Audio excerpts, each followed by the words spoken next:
So in the advent of devolution, the question of numbers has now been turned into the politics of resource allocation. And we must continue telling the people who care to listen, devolution was not supposed to take care of the people who have been taken care of since independence. It was supposed to take care of people who are outliers. Same thing about ID cards. One day, Senator Dulo, as a leader of this house, somebody will ask you, who are you? Where did you come from? And yet you are known to wine and dine with the powers that be. Everybody knows you. But somebody is going to ask you in a government office, or ask your daughter or your son, who is your mother? So it's unfortunate, but we have allowed it. We have allowed the Registrar of Persons to do so. I would love to co-sponsor a bill with you to change the law so that our children don't have to go through this. At 18, the school sends their details immediately. You get a message on your phone that happy birthday to your daughter or your son. That is the country we are looking forward to. Not this nonsense of writing letters on Karatasi brand. This person is dead. This person was born. In fact, when you ask a chief to identify, to say that a child was born in a village, how is the chief supposed to know, by the way? And he's not a midwife. It's unfortunate. I don't know about you, Senator Dulo. Perhaps maybe when you sponsor the bill, you will tell us. When children are born out there in the village, does the chief come to inspect, or does he come with a register? How does the chief know a child has been born? Something I would like to know. Thank you. I support.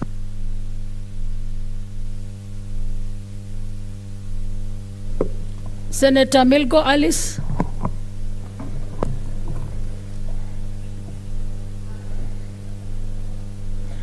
Thank you, Madam Speaker, for this chance to contribute to this important statement concerning identification cards. Let me thank Senator Dulo for bringing such an important statement.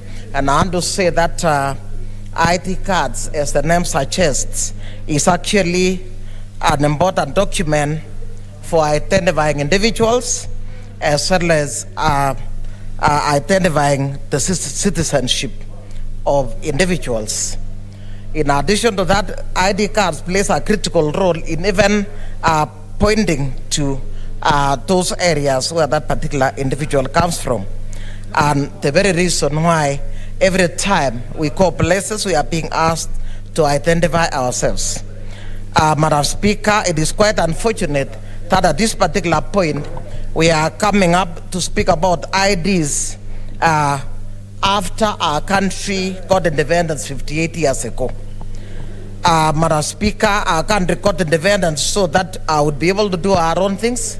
We would be able to have seamless processes in terms of identifying ourselves, in terms of acquiring what is rightfully ours in this country. However, obtaining an ID card, particularly to our youths, has become a nightmare. Just in addition to that, Madam Speaker, even adults, I have a challenge with even obtaining an ID card. Recently, I want to change something in my ID card after I lost an ID, and as things are standing right now, there was a change of year of birth, and I've since taken almost a year going back to struggle to rectify. Madam Speaker, ID card is a very important document when it comes to very many issues in this country. For employed people, when it comes to banking, to get to various institutions, to get for employment, for health purposes, and even right now, as things are standing, we need that ID as a matter of urgency to ensure that we register for this. Madam Speaker, we do realize that there are very many avenues that would have made registration of people and obtaining of ID cards are very easy. I remember in the past, kids attaining Form 4 would actually be registered to obtain ID cards. And suddenly that methodology was thrown away, and then crude methods or methods that imply that there'll be a lot of bureaucracy in terms of obtaining that particular ID card has been put in place. Sometimes it's been a challenge for our youth to get to places where these ID cards are being given out. Madam Speaker, one wonders, at part, every child gets a birth certificate.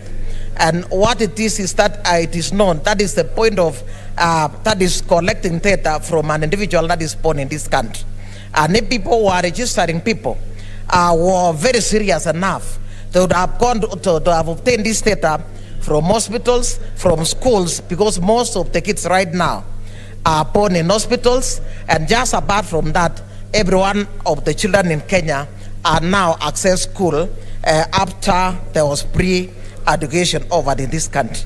Madam Speaker, it shows that there is no seriousness when it comes to identification cards, because this one then means, as most of my colleagues have said, it will bring about discrimination in certain areas, because some people may not be even able to register right now to become voters, and that means they'll not be able to determine the representation, or rather to choose their own government.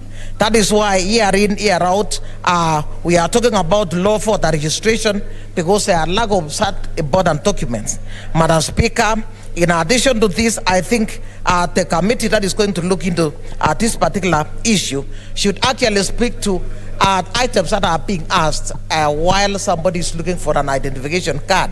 As many of my colleagues have said, one goes to look at, to look for an ID card, and then there are a number of questions that are asked. Some of the people right now are people born to different demographics, Madam Speaker. We have kids from single families, we have children who are orphaned, and we have all shades of individuals that are living in this country right now. And when you go to ask them who was their grandfather, who was their grandmother, what is their clan, in fact, our youths, what they know is that their clan is that they belong to Kenya. And I would have wished we had as an initial method of doing this. Some of our colleagues have suggested the Nyumba Kumi to be used. Some, in this case, have suggested village elders to be used. And then we even also have the chief and the sub-chief. Those are very important centers, Madam Speaker, where we would obtain these identification cards. And even for those users that have already gotten their ID cards, Madam Speaker, very many ID cards are lying at the chief's office. Very many ID cards are lying at the headquarters because of a lack of sensitization. It is only at a time when we want to register voters that we now really get it as a matter of seriousness that we want our youths to have identification cards. When I was speaking to the people, to the youths in Bomet County, to register as voters, very many of them told me they had not obtained ID cards, and they spoke of so many challenges that they go through in terms of obtaining that ID card. Just apart from shortage of forms right now in my county, the fact that there are so many issues being asked, such as sometimes kids from single parents feel ashamed to go and register because they do not want to actually display their identity. Madam Speaker, we wish to actually call upon the persons who are registering people in this country to come out clean and actually ensure that each and every individual in this country, so long as their citizens obtain their right, the documentation, because we cannot go anywhere without this. This one is easily compared to the hardness that we are even having in terms of getting a Duma number. We registered for Duma number, Madam Speaker, and as I'm speaking right now, my daughter who registered in Nairobi got their Duma number at home, and since then I've not gotten it myself. We registered at the same time. I do not know where my Duma number is, or Duma card, and yet my data has been collected. One would ask, what was the reason for going down to collect data from people in the name of going to provide them with the Duma card that will work as one card, one-stop shop card? And right now, in a short while, I think some time back, I heard that in a short while, we shall allow my card being used instead of ID cards. If that time comes, Madam Speaker, very many people, even including the parliamentarians that are here, will be challenged because even the two number that we registered for, we have not gotten. How much more are the people in the villages going to serve Hibutuma number will be the main document to be used, Madam Speaker.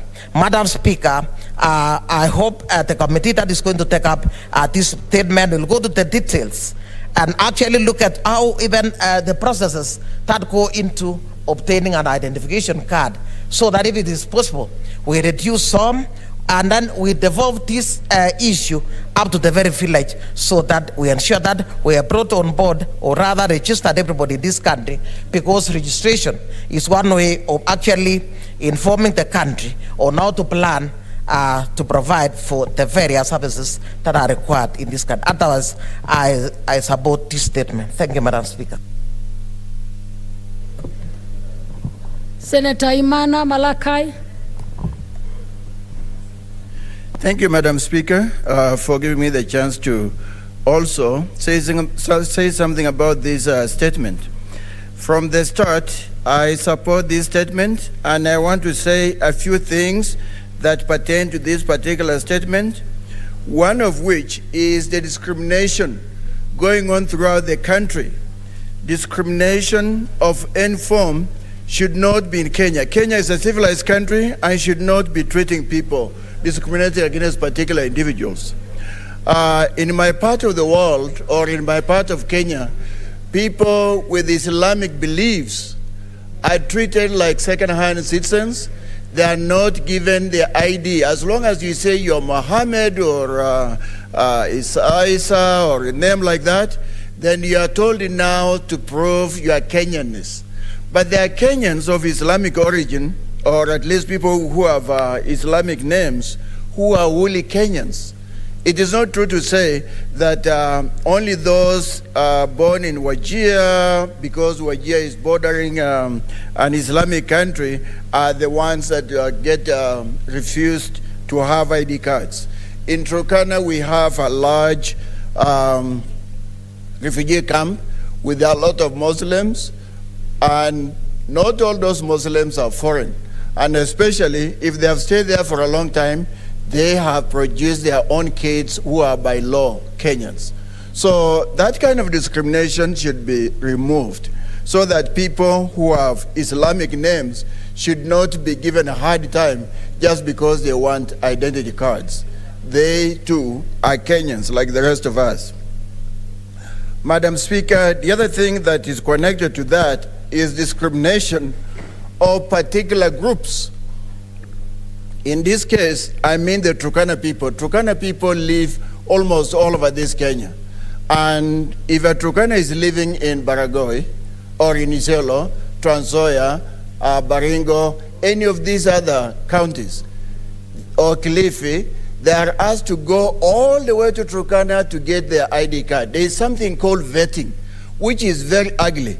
Vetting a Kenyan in Kenya does not make sense. So when these people want ID cards, they are told to go to their mother county to have ID cards there. But those kids may have been born in Mogotio. Those kids may have been born in Kilifi. That is the only home they know. For that reason, they should be given ID cards. We've talked about this so many times, but nobody is listening. The chiefs in whichever places are actually breaking the law by telling those particular citizens to go back to their mother county to be given identity cards.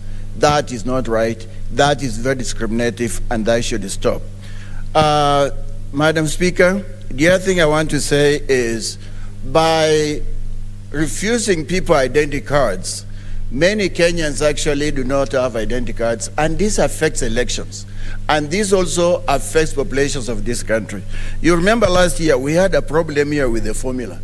The formula was actually claiming that people, particular counties, especially in the northern eastern part, in northern Kenya, these people are few. They were counted as being few because they do not have identity cards. I can tell you for free that many Turkana people do not have identity cards, because Our people live naturally in their own homes, in the mountains, everywhere, and those who register do not get there. So you find adult people without ID cards. There is nobody that is making the effort to get these people registered. So when it comes to making big decisions, like now, how much money goes to Turkana? Now you're told, oh, there are very few. They're not few. These are probably over 3 or 4 million people. But it is just that they don't have ID cards. Even in a town like Lodwar, there are people who don't have ID cards because the process of getting ID cards is very complex and just annoying. You know, as Honorable Kilonzo said here, these things should be automatic. When a child is born and is registered, when this child hits 18 years, ID cards should be going to this particular person, or their parents should be notified that your child is now old enough to have an identity card.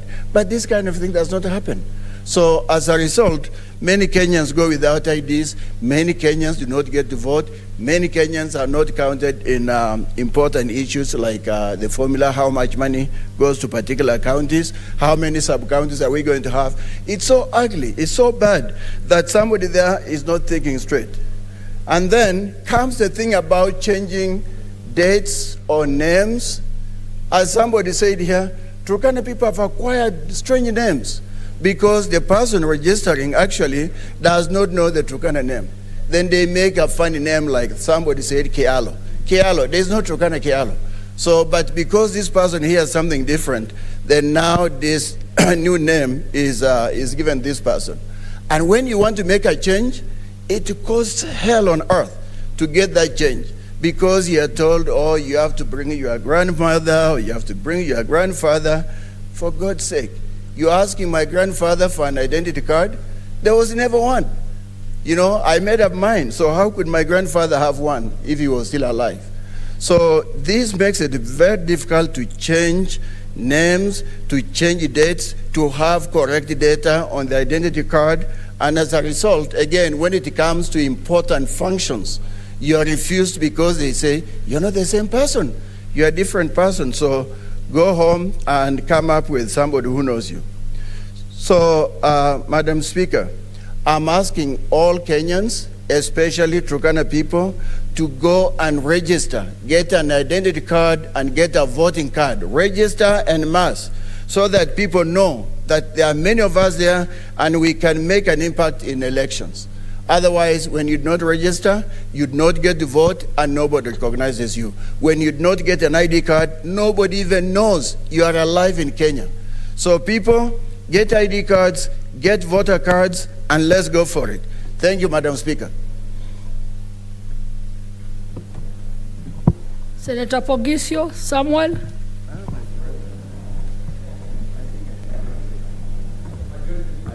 Madam Speaker, I want to thank you for the opportunity. Also thank Senator Dulo for a timely statement.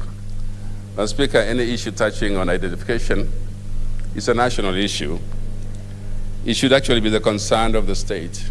Madam Speaker, that when a child is born, the tracking of that child from the age of 0 to the age of 18, it should really be government business. Being able to identify where they were born, so that at 18 you don't have to labor so much to get an ID. And this happens in developed countries, and I think we are developed or developing. But Speaker, I think with the current situation in Kenya where we have, we pride ourselves on being technologically apt and having networks, telecommunication networks, data networks, big data, we should be able, therefore, to process children when they are born so that there is a database for all children who are born. This is how we begin. And then we can then have at 18, no issue at all. When a child goes to Form 1 and they need a birth certificate, it should be available. Right now, parents have to go and pay money for birth certificates, start afresh as though the children were born on that day, because there is no basic data about that child. I think it's not very difficult, Madam Speaker, to have all children, babies, registered. It's not difficult. The problem is a lot of the babies are not born in hospitals, partly because in many areas where we come from, Madam Speaker, there are no places or facilities for the babies to be born. And even then, Madam Speaker, the traditional birth attendants in the villages are sufficient. They know what they are doing, and so the only problem is that they don't register those babies. So we need to train them so that they can register them. Coming back to IDs, Madam Speaker, and this is a very important mark. It is the mark that identifies you, the card that identifies you as a Kenyan. If you don't have it, you cannot have a passport without having this one. And so it's something that you need as a precursor to a passport.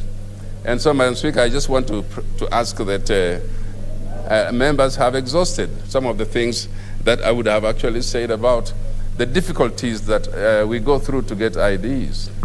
I was very fortunate myself, Madam Speaker, when I was getting an ID, because that was when they were just beginning to issue modern IDs. I think I'm among the first 6 million Kenyans to get an ID. And at that time, the government was keen on issuing IDs. Sometimes I feel in areas where we come from, especially those of us who are on international boundaries, Madam Speaker, and my county is on an international boundary, you have to have a vetting committee. And so some people are reluctant to go to the vetting committee because of the difficulties of being vetted. They ask you, for example, Madam Speaker, to bring the ID of your father or your grandfather, and which they don't have. They ask you, for example, that even me, at my age, asked me for my grandmother's ID, and I never saw my grandmother. And so these are some of the things that are difficult. And even then, IDs were not able to reach there. So I'm just saying that let us be facilitative in issuing IDs, not prohibitive. Let's be facilitative. Even if you are the one in the vetting committee, that vetting committee should be facilitative. If somebody says, so-and-so can identify me, and that so-and-so is a person known among the Nyumba Kumi, whatever it is, then that person is able to identify that person and should get an ID. I think any adult who has property, who has his cows, is married, has children, and he comes to say, I want an ID, surely what kind of vetting is more than the person and his resources? The person and his family identified already. And so I do believe that it is possible for us to simplify and make it easy for Kenyans to get an ID. Of course, there will come times when the security must come in to identify certain people, because there are people who also want IDs for wrong reasons. But those you can tell. Those you can tell. Those are easy to tell. Madam Speaker, I think one thing we must fight is the idea that there are people who might even want to become citizens of this country, who desire to be citizens of this country. And there are processes for them to become citizens. There should be no shortcuts, but people should be facilitated to become citizens, because this country is very attractive. And so for those, the laws are there. Our laws are very clear about how you become a citizen. But for Kenyans who are otherwise disadvantaged, Madam Speaker, because they did not go to school, and I'm saying this because I come from a place like that, where the majority of the people did not go to school. They did not go to the clinics to have their babies. And they don't know how to write records of when those babies were born. And so what do you find in most of our passports, Madam Speaker, today? It's very interesting.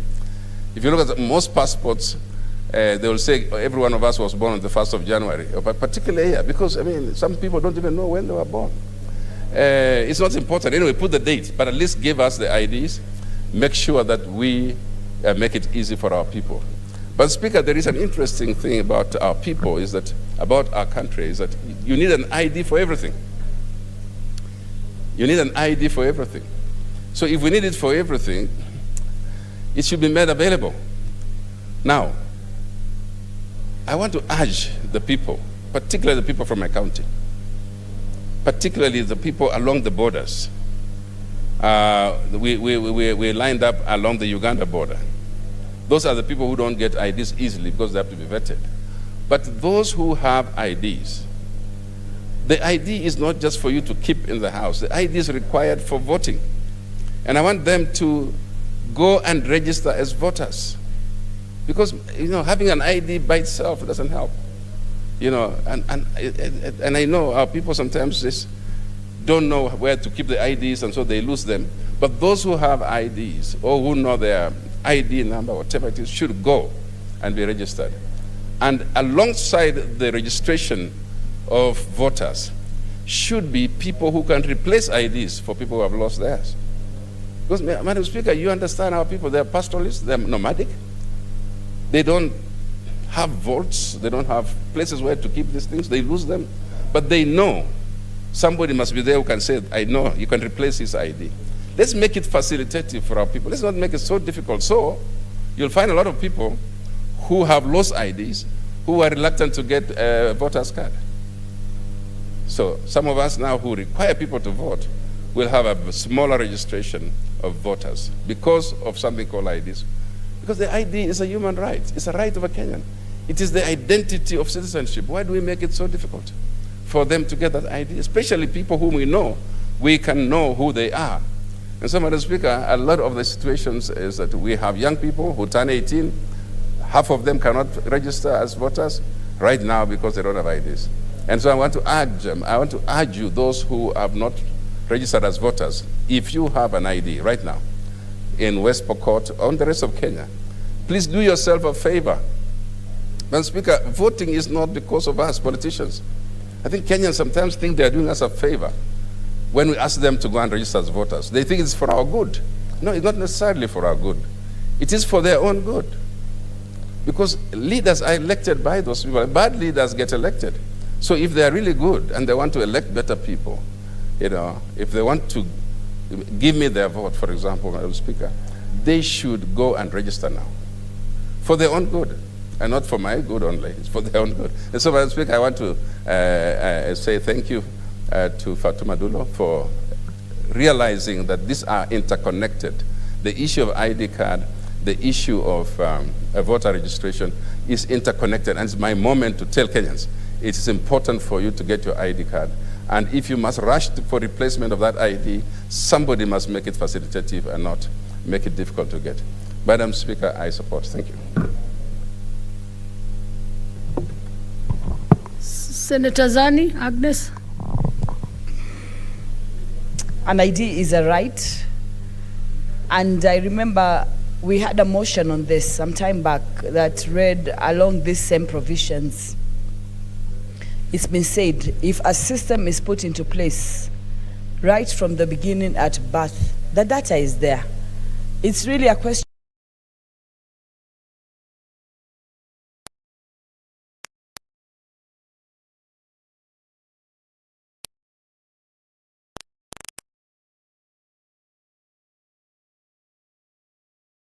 to be checked time. It's unfortunate that some people have to really struggle to get an ID. An ID is needed to do so many things, to get loans, to be able to vote, to be able to get employment, to be able to go to the university. And therefore you're disenfranchising some people by having a very, very difficult process. This is one of the processes that should be automated. And Madam Speaker, you can find that somebody has so many documents. You have a passport, you have an ID, you have an Huduma card number. All those documents can be used to consolidate the information. If there's any vetting that needs to be done, it can be done earlier. This statement is going to go to the relevant committee, and I request that that committee does a thorough job across the board for all Kenyans, not just in one county, because this problem is there for all counties. I thank you, Chair. Speaker. Senator Murkomen, Onesmus.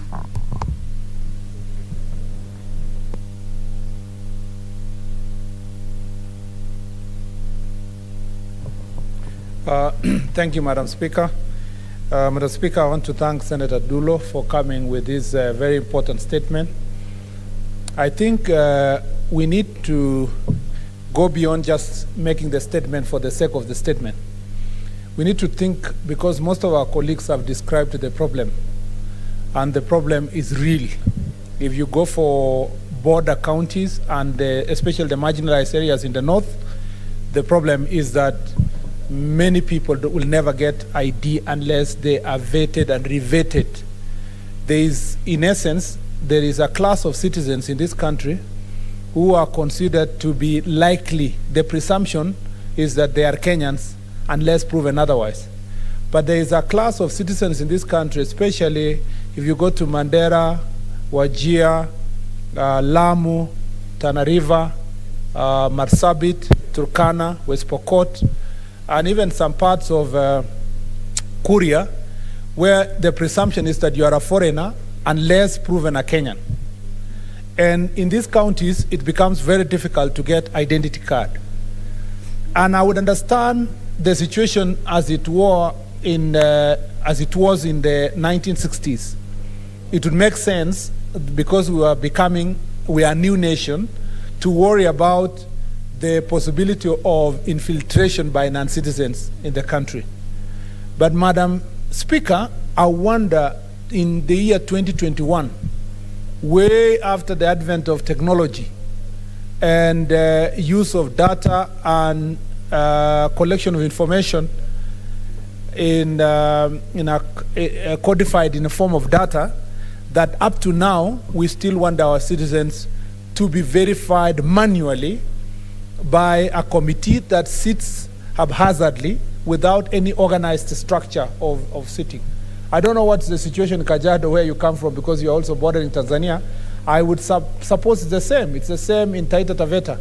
I actually have a testimony that one of the students who was in a high school, when they went to get the ID, and is from my county, the student was told, no, you cannot get your ID in Kericho, where he was a high school student, where he was schooling, because you are closer to border county. Apparently, because we are so close to West Pokot, that you have to go back home to go and get your ID so that you can be vetted. So this process is actually barbaric and archaic. And the question I ask myself is, what can we really propose?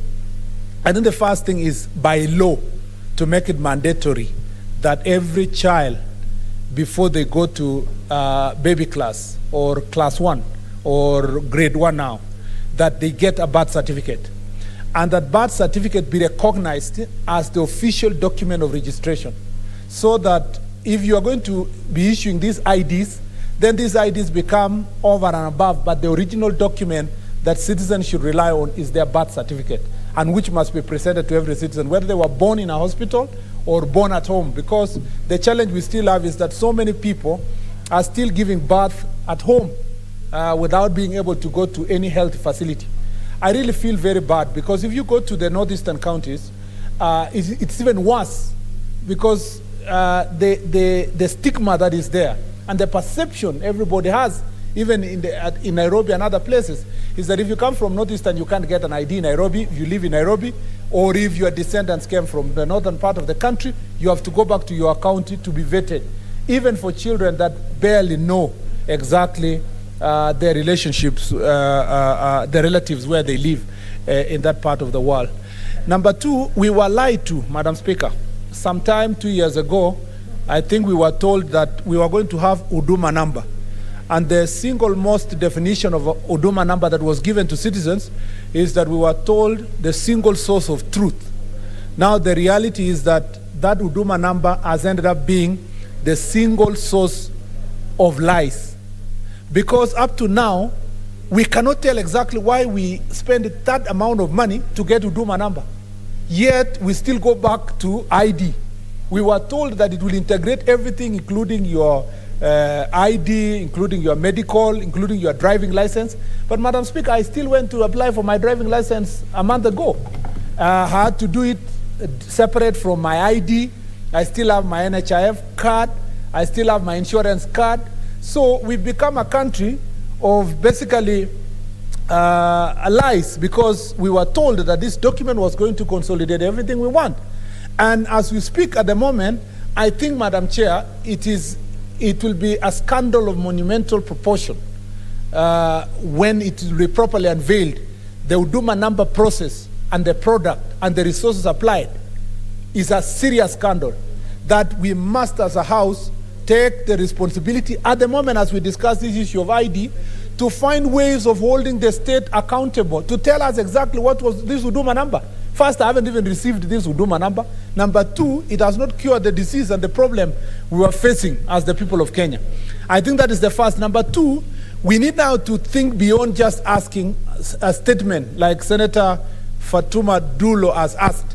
Can the relevant committee or Senator Fatuma Dulo, being our deputy majority leader, can she, in a personal capacity, but also in a position in leadership, work with her committee in security to develop, Madam Chair, a bill that will make it mandatory that birth certificates are given at a local level and IDs are given at a local level. The problem we have at the moment, particularly where IDs are seen as very important tool of election for registration for elections, is that there is a skewed process of expediting the IDs. In some areas, the IDs are provided and facilitated and people are assisted to get IDs. In some other areas, you don't get it. What that means is that it ends up disenfranchising many citizens from some parts of the country, depending on the powers that be who are in control at that point in time. Those people are not going to vote, and most of them are young people. By the way, Madam Speaker, those young people are supposed to be represented here by 2 young people. One of them was appointed the other day. I've never even seen him in these chambers say anything about young people. And so the issue we need to deal with is to deal legally with the requirement that certain amount of resources be given mandatorily and some level of autonomy be given to District Registration Bureau, so that that bureau is required to achieve certain level of targets. And then we as leaders, if you come from Mandera County or Elgeyo Marakwet County or Turkana, you don't have to come to Nairobi to look for people to go and register your people there. So, Madam Chair, I want to challenge Senator Fatuma Dulo. Incidentally, Senator Pokisho, Senator Fatuma Dulo, and Senator Faria, Madam Speaker, are 3 out of 4 in the majority side of leadership who come from the most affected counties in the Republic on the matters of ID. And I wish Senator Faria would focus more on this issue than the way she focuses on this reggae business. She would help more people in Wajir, Madam Speaker. She will be more concerned if she can take that as a most single achievement as a nominated senator. She's probably going to make a difference in Wajir County and assist the people of Wajir to be part and parcel of decision making in the Republic. Some intervention from Senator Faria. Thank you, Madam Speaker. Is the senator in order to discuss 4 senators without any substantive motion? I thought that was against the standing orders. I thank you. And one of them is not even in the House, being discussed about the youth. So I think that is unfair. There is no substantive motion for him to come and defend himself, so he shouldn't be discussed. And myself, Senator Dulo, and also the majority leader. By the way, thank you, Madam Chair. By the way, Senator Bokisho will never complain because he has gone through this problem. And he knows that if he has to campaign, he will campaign both in the Kachaliba part of Kenya and cross over to Uganda to campaign. And that's a fact because our citizens operate from, in fact, jokingly, I can say that for many years, Senator Pokisho was chased from this house. He told me, if I still remember right the story, because somebody concocted a story that he was not Kenyan enough since he had relatives on both sides of Kenya and Uganda. So these are real issues. It is true why Senator Fatuma brought this statement is because this problem is worse on the northern part of the country. It is a serious problem. And I believe that through their remaining short stint in the leadership of this House, Madam Speaker, they can take advantage of this opportunity. Order, Senator Murkomen, kuna hoja ya nidhamu kutoka kwa Senator Madzayo. Asante Bispika. Bispika, unaweza kuona ya kwamba kiongozi wa walio wengi ndani ya bunge la Senate amenyamaza, na ndugu yangu Murkomen, seneta wa Elgeyo Marakwet, seneta mshupavu sana, amesema ya kwamba ni Mheshimiwa Pogisho mwenyewe, Seneta Pogisho, seneta wa West Pokot, aliyeweza kumweleza ya kwamba yeye si Mkenya halisi. Kwa hiyo nataka kuuliza, je, kama matamshi kama hayo yako ndani ya bunge la Senate, namuuliza ndugu yangu Pogitio yaliyosemwa na Senator Murkomen ni ukweli ama si ukweli? Asante, Mr. Speaker. Madam Chair, first let me start by saying I did not Another say... intervention by Senator Pogisho, maybe umechokoza nyuki. Madam Speaker, I just wanted to inform Senator Murkomen that, and he said it correctly, that other people are the ones who said that, not me. That I'm so Kenyan that I was among the first 6 million Kenyans to get an ID. And that there should be no doubt at all that I'm a Kenyan. Thank you. Madam Senator Chair, Murkomen. I have never doubted the Kenyanness of Senator Pogisho. It's only that someone raised some doubts 34 years ago. And I want to tell Senator Matzayo to remind himself that 34 years ago, Senator Pogisho was in this chamber. And he was unceremoniously removed from this chamber 34 years ago. So it's not a joke when I say that he understands the problems. And the truth is that the Pokots, who are pastoralists, do not know international boundaries. They only know that they have relatives on the other side of Uganda and they have relatives on the part of Kenya. And just because of that, they are denied their right to receive documentation as the rightful people of Kenya. Madam Chair, I'm perfectly in order to question the commitment of the youthful or the youth nominees in this House to the process of defending youth issues in this House. Because giving an ID, Madam Chair, is a very important youth issue. But most of them are focusing on reggae more than the business that they were brought here. But anyway, that's a matter for another day. Let me conclude by saying that we need to ensure that we translate what we have debated or here to now law. Either draft a law that makes it mandatory for registration to, in any case, Article 6 of the Constitution talks about devolution of all functions of national government, both at the national and county level. Why can't we ensure that registration of persons is devolved to the constituency level, which are districts now, or districts because there are some counties, constituencies that have more than one district. And we have these districts become the center for registration. And we give them resources at that point in time and make sure that leaders can then hold their district coordinators for registration into account. Why don't we draft this law, deal with it, push it to wherever we are able to do, to ensure that in future we do not have a problem where some parts of the country will be given IDs depending on the wishes of those who have controlled state resources at any particular time. Madam Chair, I beg to support. Senator Farhia.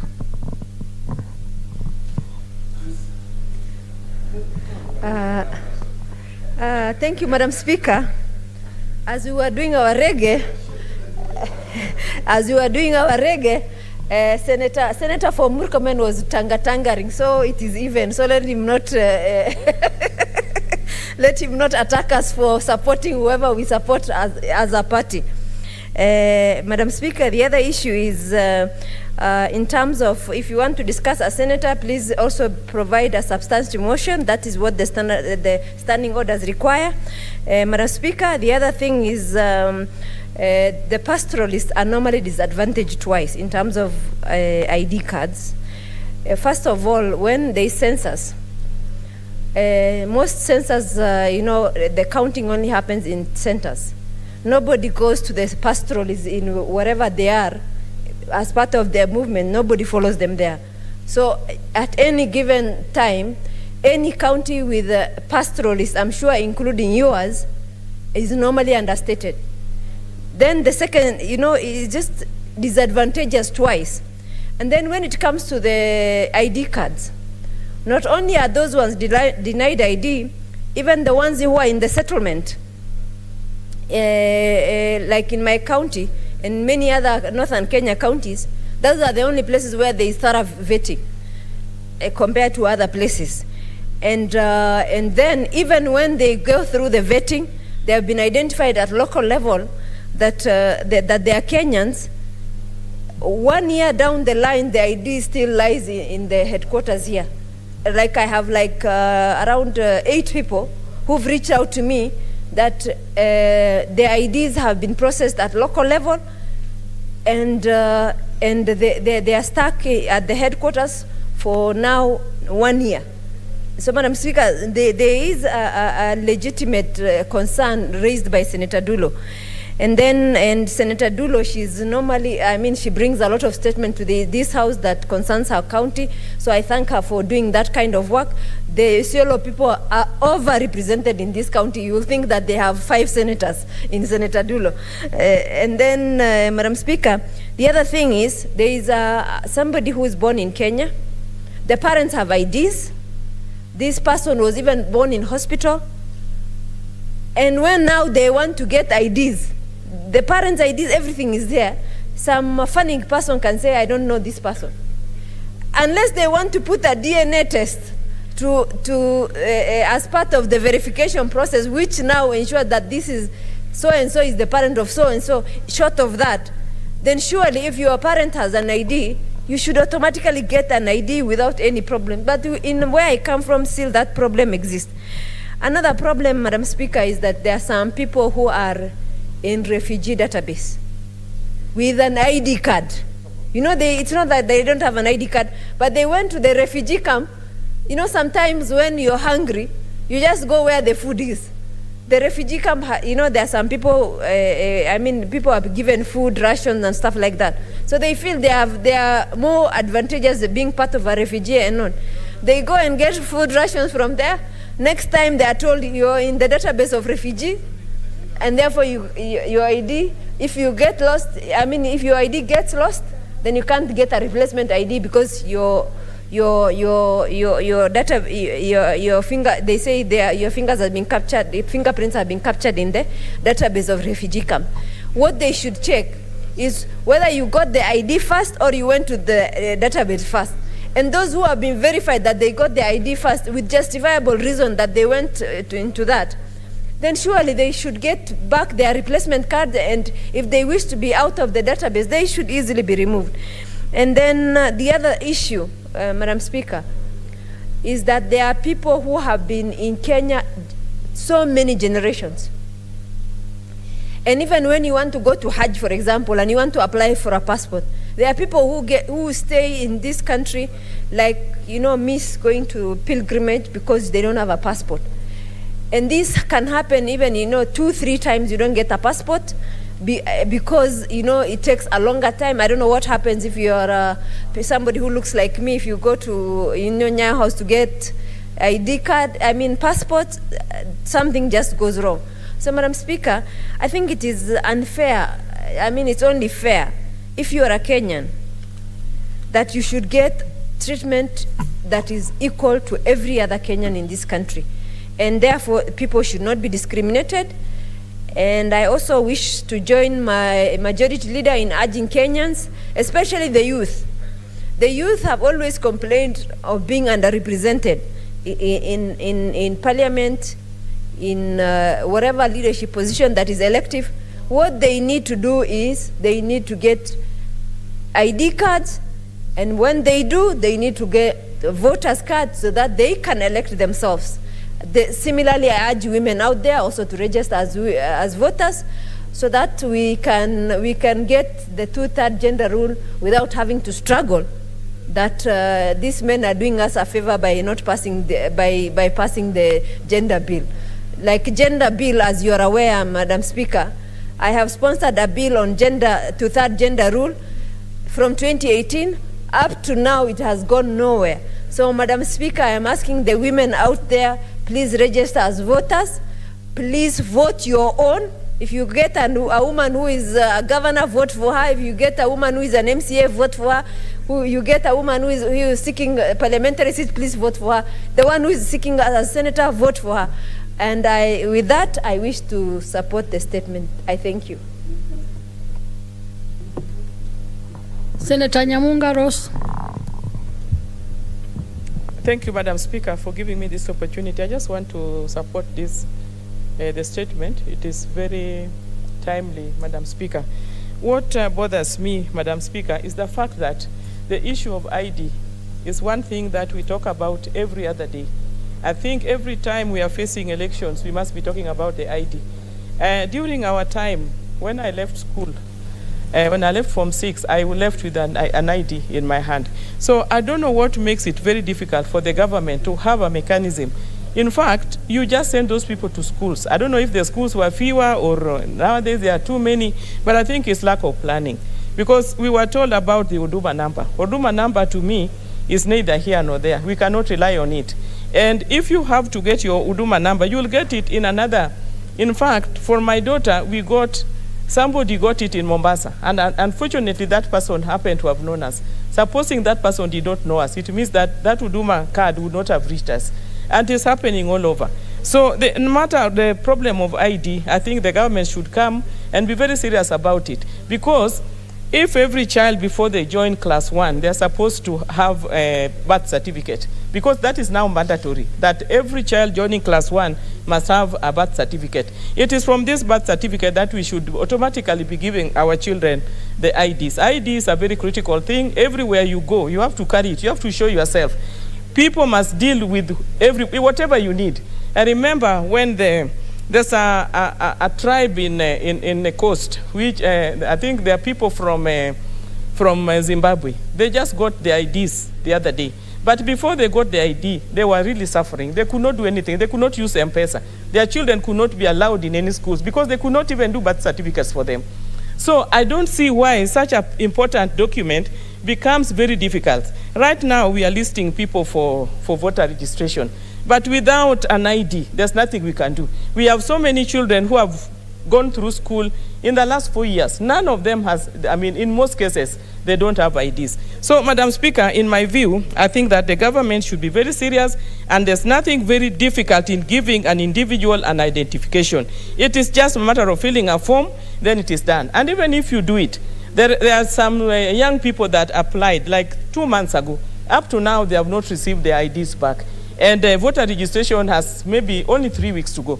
So there must be some seriousness in how we handle our things and how we handle the affairs of this country. We should not run this country as if it is a personal property, but it should be run with proper structures. We need IDs, we should have them, and they should not take so long before we got this ID. And registration, if we are going to close it, and IBC is saying they don't have any money, they cannot extend the registration.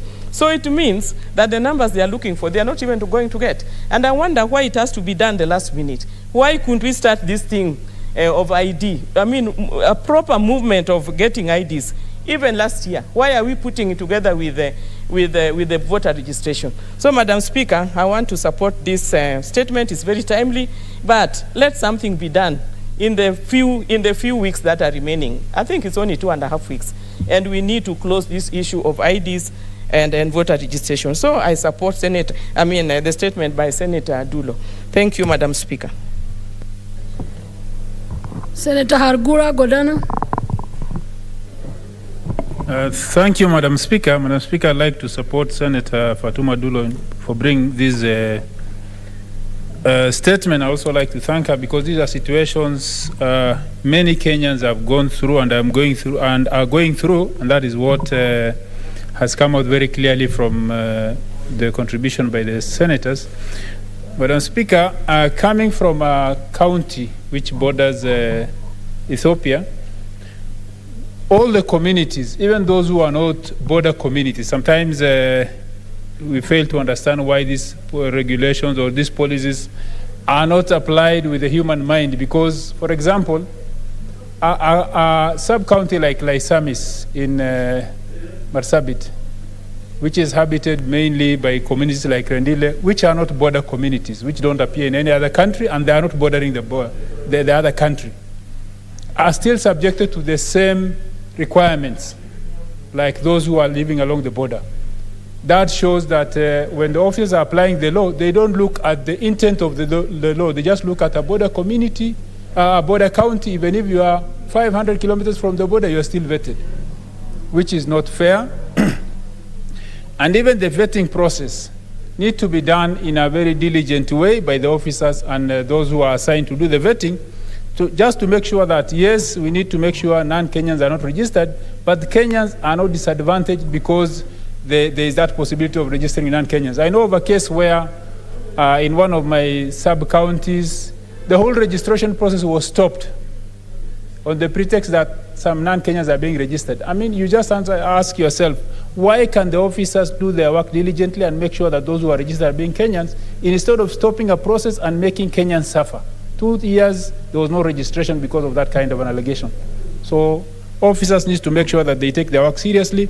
The other issue which I've come to realize is a problem with this registration is the funding aspect. The registration officers, especially in the counties and the sub-counties, get very little funding.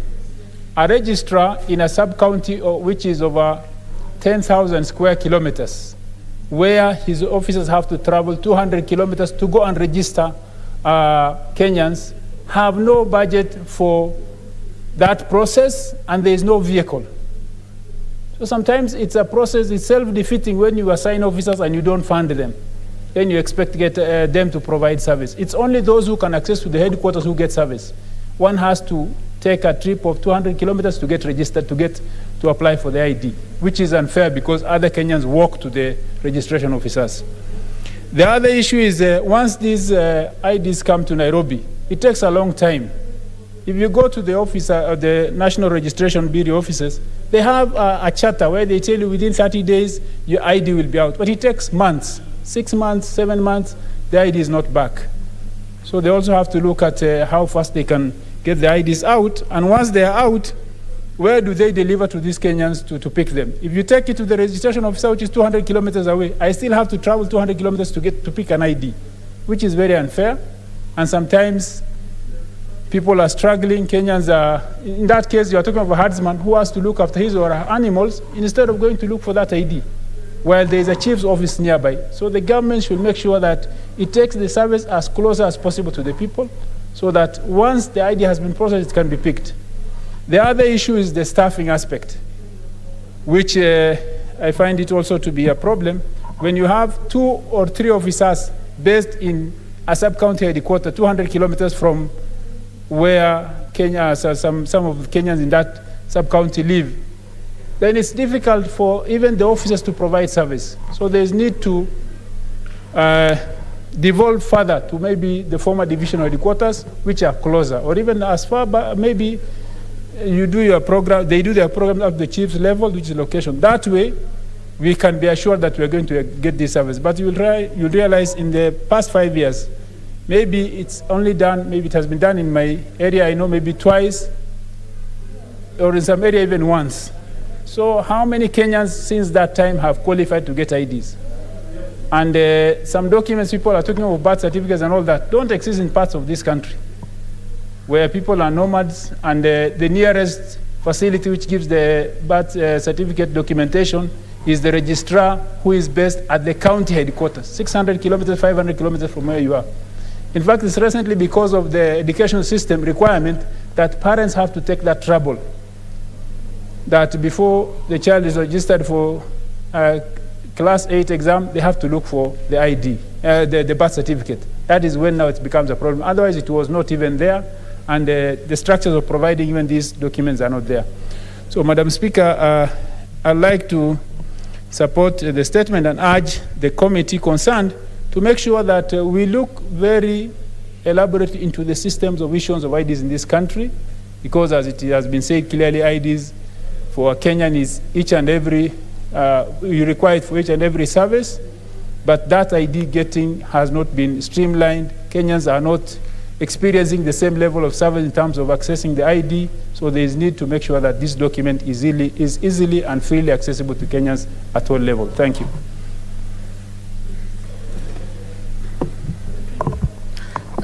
Honorable Senators, I note that we have no more requests, and this statement having some sort of urgency, considering that the registration exercise will end at the beginning of next month.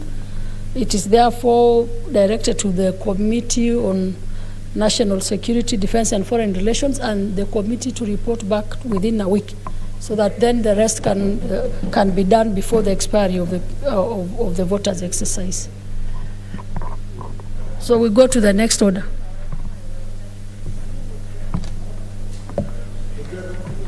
Yes.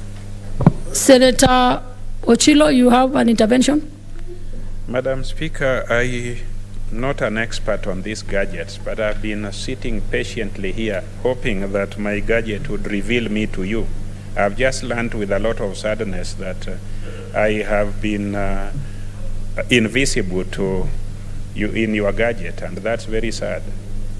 Yes, there were no more requests from I am my the one who my screen. mine indicates, and that have been. I am surprised that the intervention has shown, but not your request earlier on. But let's give you a few minutes to ventilate. Thank you, Madam Speaker. You do not know how I am celebrating this opportunity. Madam Speaker, my county is a victim of failure to issue IDs. My people are similar to the people in Tanzania and the people in Uganda. And more often than not, they are treated as Tanzanians and as Ugandans. When you go to Kuria East and Kuria West, we have 4 communities: the Buireges, the Bakiras, the Nyabasis, and the Lenchokas. They are treated as Tanzanians because they have similar clans in Tanzania. Madam Speaker, you remember that several years ago when Jaramogi Oginga Odinga was running for presidency, some people declared him a Tanzanian because he belonged to a clan called the Abasakwa clan. I also belong to that clan, so even my clansmen are being suspected to be Tanzanians. Yet, myself, traced to several generations, are Kenyans and were born in Kenya. Maybe some people several centuries were in another country, but we have all been here. So this issue of ID, issuance of ID, is a challenge everywhere. With my prominence and my visibility in Kenya, my daughters could not get it in time. I had to intervene. You can imagine the daughters of Dr. Ochilo Ayako couldn't get IDs. Now the daughters of somebody else who is not me, they would be in serious trouble. So, Madam Speaker, this statement is a legitimate statement. It's a statement from a patriotic Kenyan who understands the problem that our people face. The people of Migori County are 1.3 million people. The people of Migori County who has registered as voters are 388,000. If you go by demographic tendencies, if you look at them, half of them should be having IDs and eligible for registration. When you do not see them, half of them being registered as voters and half of them not having IDs, you begin to ask yourself questions. Why is it that they are not getting IDs? And that is not for them to answer. That is for government to answer. And the government does not seem, at least in the past, not to desire does seem not to desire to answer that question, because it appeared to have been a question that if it was correctly answered, then Tiala Latibim party would be the ruling party in Kenya.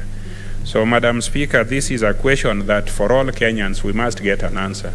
Let's get an answer why my people in Rongo are not registered, my people in Awendo, my people in Nyatike, my people in Kuria. And Nyatike has 2 sub-counties, 1 sub-county bordering Tanzania. Suna West also has some other sub-counties. Our young people, it has lately been made compulsory to be acknowledged by Ministry of Education as being students. They must have birth certificates. And they have birth certificates, and Ministry of Education is using that statistics to allocate resources to them. When they just reach the voting age, I do not know what becomes to their legitimacy as Kenyans. So why can't the ministry just find out, or the responsible ministry just find out where these Kenyans who had just enrolled in class 8 and transitioned to 4th form, find out where they are and give them IDs. Why do people have to beg? Why do we have to say that it's expensive? When it's primary school, we find them, the populations are there. When it is secondary schools, we find them, the populations are there. But when it comes to being the age of majority so that they can vote, all of a sudden we start placing barriers. The courts in Rongo, Migori, Kihancha and other places are packed with the cases of failure to register, not having an ID. That's the kind of crap people are arrested for daily, and the police all over the nation, not just in Migori County, in other counties, are making a kill out of it. They have something they call Black Maria, and Madam Speaker, that is also very common in Kajiado. And when you see that Black Maria, if you don't flee for your life, then you might end up spending hours of inconvenience at the risk of COVID in some dingy place called a police station. So in order to solve this, it's not just for voting. I think it is the right of people to be issued with documents that allow them to fulfill all their desires as adult Kenyans, to enter into contracts legitimately, to get married legitimately, to fall in love and out of love the way they wish, because that is also common among young people who are unemployed, to talk to anybody they wish to talk to drink and not to drink, to smoke anything that is lawful to smoke. So this idea that you can be punished for not having a document that you cannot easily access, I think is not tenable, it's not good. So I want to take this opportunity to thank Senator Dulo, and also to ask the responsible committee to specifically look at Migori County. The 1.3 million people who are residents and aborigines of Migori County, why can't they in large numbers be given national identification cards and be looked for so that their political voices are heard? I think this is bad and it's sinful against our people. I hope that the government of the day and of the future will expiate for these sins and repent of them and allow our people to enjoy their rights. Thank you, Madam Speaker. I support.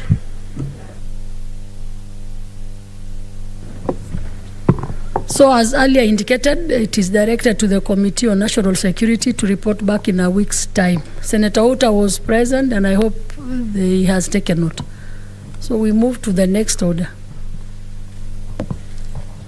Order number 8, motion, adoption of the report of the Sessional Committee on Delegated Legislation on the Public Finance Management Equalization Fund Administration Regulations 2021 and approval of the Public Finance Management Equalization Fund Administration Regulations 2021.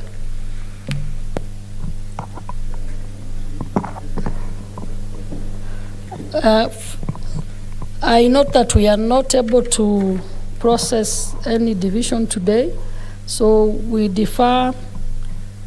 I defer order 8 to 12. So we call in the next order. Order number 13, the Health Amendment Bill, Senate Bills number 26 of 2020, second reading.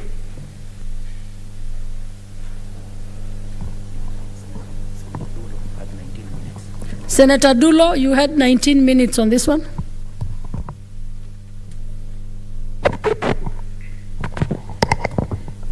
Thank you, Madam Speaker. Madam Speaker, last time we ran out of time as I was contributing to this amendment. And as I've said earlier, I wish to congratulate Senator Abdullahi for bringing this amendment, especially on HR issues that affect our health sector in the counties. Madam Speaker, as I've said earlier,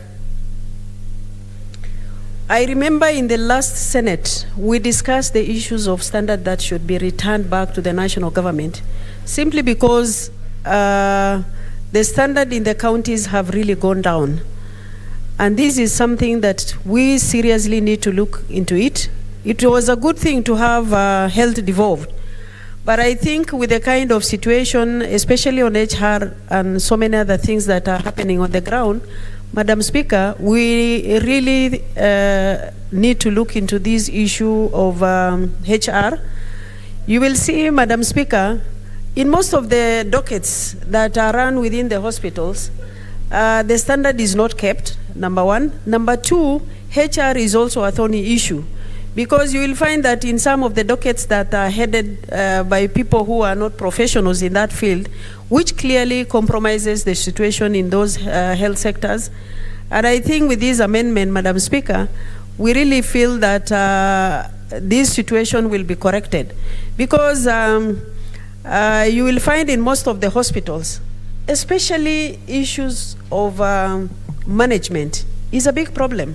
And especially during this time, even when we had COVID, Madam Speaker, you will see that the situation is very bad, because we don't have experienced people running in those hospitals, especially at the county level, as far as management of a patient is concerned. And I think unless we sort out the issues of HR, Madam Speaker, we are going to have challenges. Issues of salaries, you will find that there's so much problem in the counties. We've seen several counties appearing before the Public Accounts CPI Committee of the Senate. You will see that there are recruitment of casuals in those hospitals without knowing even what they are going to deliver in those positions that are created. Wage bill is rising in health sector without healthcare services actually improved in those hospitals. Community health workers, in some counties, especially my county, health workers were actually recruited, CHVs. But you will see that there is no proper supervision, Madam Speaker, and these people are actually on record. Madam Speaker, I believe with this amendment of HR in Health Act, it's going to really help us solve the issues of health sector within our counties. Madam Speaker, especially even on the AIE, you will see that some of the counties, they are generating a lot of revenue, but the revenue generated goes to the county headquarters, while that money should be actually kept at the hospital to run the emergencies, and also to make sure that the small issues that they need to handle are handled at that particular level. We have encouraged county government actually to come up with the funds at the county level, but unfortunately most of the counties, they don't adhere to the advice by the Senate, and that would have actually improved service delivery in our counties. Promotion in the hospitals and in the health sector, it's normally actually based on who is politically correct and who is not politically correct, and that is very wrong. Staff are demoralized, medics are actually demoralized. Most of them, they feel actually disfranchised in those positions at the county level. There is no in-service course as far as members of staff are concerned, Madam Speaker. I believe if we actually approve this particular amendment, it's going to help our counties and to ensure that we have taken care of the health sector in our counties. Madam Speaker, issues of procurement in the hospitals, you will find that there are people who are put in those departments that they don't know anything about health procurement, and you end up that people are procuring products that are even not useful in some of the hospitals. And this is actually the challenge that we face in most of those counties, and I believe this has to be corrected, Madam Speaker. I know that in government has actually pumped a lot of money in health sector, and even you will see the bigger chunk of budget in the counties goes to health sector. But unfortunately, Madam Speaker, we don't get proper service delivery. And unless, Madam Speaker, we take care of health care in our country, we will not have a healthy population in our country. We will get a lot of diseases that are actually supposed to be treated, and people get out of it. But unfortunately, you'll see that people don't get service delivery in our counties. This is a matter that is affected by HR in most of our counties. I know a county like Isiolo, you will see that People travel all the way to Meru, to Chuka, to get to look for service delivery. And some of them, they even come all the way to Nairobi. I know we had an issue with the MESS project where a lot of issues should have been resolved, but unfortunately we didn't get it correct. And I know we established an ad hoc committee in this house. Unfortunately, the report of the committee was shut down. But we must get correctly as far as health is concerned in this country. Unless we do that, then we are not helping our people in those counties. I wish to stop at that, and I thank Senator Abdullahi for bringing this amendment. And I'm sure this has touched him because he's a health medic as far as his profession is concerned. I remember one of the reasons why they removed the governor of Garissa, Wajir, is because of health issues that actually affected Wajir County. We've seen the governor appeared before us today. They seem to be doing a bit of improvement in that area. But I think with the support of Senator Dr. Ali, if they work closely with his governor, they will be able to improve health sector in Wajir County. And I wish to thank him for bringing this amendment. Madam Speaker, I support. I thank you.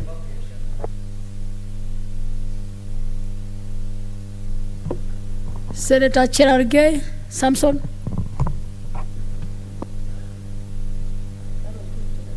Thank you. Madam Speaker, thank you. From the onset, I want to thank Senator Dr. Ali for this wonderful proposal. I think by wide and large, according to my colleagues, and it is in the public domain, that that the main problems we face in counties, apart from the lowest standards of health in terms of facilities and client service, Madam Speaker, is the chaotic handling of human resource, especially of our nurses, Madam Speaker. Madam Speaker, last year I've had a privilege on several occasions even to present petitions before this House on behalf of Kenya National Union of Nurses and many other unions that are part of the human resource and fighting for the most of the issues that have been captured, Madam Speaker, concerning the health professionals in this country. I think one of the professionals that is misunderstood in this republic, Madam Speaker, especially by governors and county governments, is the health professionals, Madam Speaker. And you remember even there was push and pull where there was even creation of National Health Commission. People were proposing that. But I think on this advisory, it will be able, you know, when you go to counties, other counties are firing their staff, others are rehiring, others are intimidating them. So I think with the creation of this Kenya Health Human Resource Advisory Council is very important, because it will only, and you know, Kenyans should understand, Madam Speaker, that this advisory is not only about remuneration, salary, emoluments, and allowances. It's also about the welfare. We have known before that, especially the onset of COVID, there was even some issues where health workers were complaining, being the frontline workers, the issue of vaccination, which fortunately has been done, the issue of provision of PPEs, protective equipments, protection equipment, especially with the onset of COVID, Madam Speaker.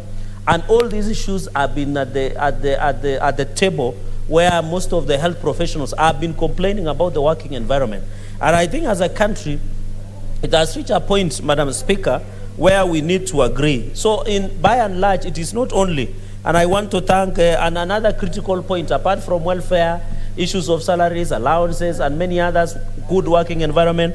Madam Speaker, there is also this intercounting. And you are aware, at least among the 290 constituencies, if you go to every 290 constituencies, you must, every MP, member of National Assembly, is constructing Kenya Medical Training College.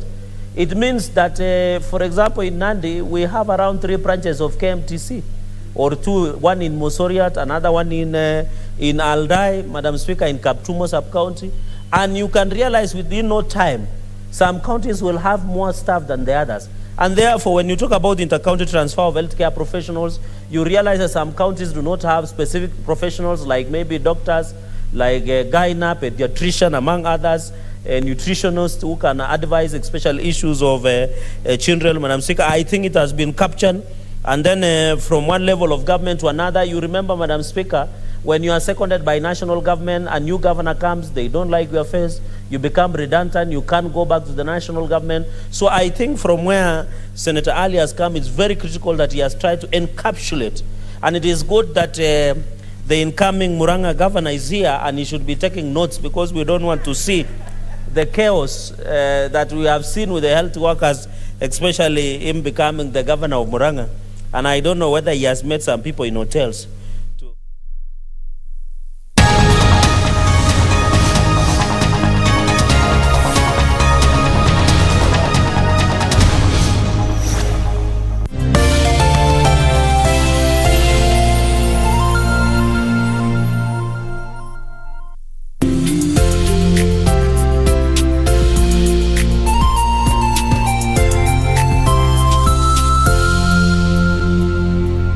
Ili kupata sikiza tune hii ya heshima, bonyeza *811 *817#. Ukiwa mtu wa heshima, utaheshimiwa.